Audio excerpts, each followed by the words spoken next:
Hey Donnie, you there? Donald Trump Jr.'s phone line cuts out on conservative Laura Ingraham's radio show just as she asks him about his infamous Trump Tower meeting. Donald Trump Jr.'s phone line disconnected on conservative radio host Laura Ingraham's show on Monday just as she was asking him about his Trump Tower meeting with Russians. The president's eldest son experienced the technical difficulties during the interview with Ingraham just a day after Trump admitted in a tweet that his son met with a Kremlin-connected lawyer back in 2016 to collect information about Hillary Clinton. Ingraham was questioning Trump Jr. on the contradictory reports regarding his controversial Trump Tower meeting when the line dropped out. "You want any comments on that, Donnie, because they're hitting you on that for contradictions. I mean, they're calling it worse than contradictions obviously," she said.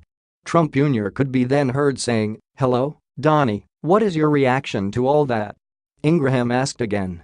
Several seconds passed before Ingraham said, "Hey Donnie, you there? We're going to see if we could reconnect with Donald Trump Jr. on all this because we can't seem to hear him," Ingraham told her listeners. "We don't know where he went." Ingraham went on speaking before Trump Jr. eventually called back, saying, "Somehow you got cut off. They started playing the recording, and then it got cut off." Trump Jr. went on to blame the Democrats and cable news outlets for blowing the meeting with the Kremlin-connected lawyer, Natalia Veselnitskaya, out of proportion. President Trump appeared to change his story about the 2016 meeting, which is pivotal to the special counsel's investigation, when he put out the tweet that Don Jr. had met with lawyer to collect information about his political opponent. "Fake news reporting, a complete fabrication, that I am concerned about the meeting my wonderful son, Donald, had in Trump Tower," Trump wrote in a Sunday tweet. "This was a meeting to get information on an opponent, totally legal and done all the time in politics, and it went nowhere. I did not know about it." It is a far different explanation than the one Trump gave 13 months ago when a statement dictated by the president but released under the name of Donald Trump Jr. read, "We primarily discussed a program about the adoption of Russian children that was active and popular with American families years ago." The misdirection came amid a series of searing tweets sent from his New Jersey golf club, in which he tore into two of his favorite targets, the news media and Robert Mueller's ongoing investigation into possible links between the president's campaign and Russia.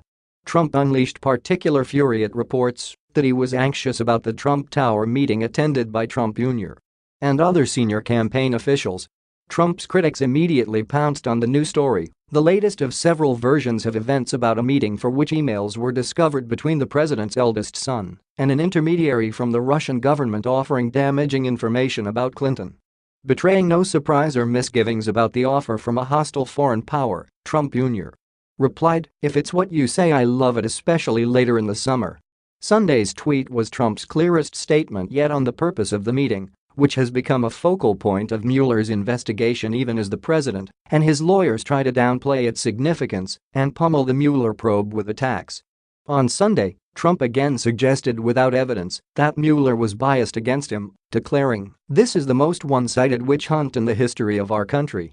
As Trump and his allies have tried to discredit the probe, a new talking point has emerged that even if that meeting was held to collect damaging information, none was provided, and collusion Trump's go-to description of what Mueller is investigating never occurred.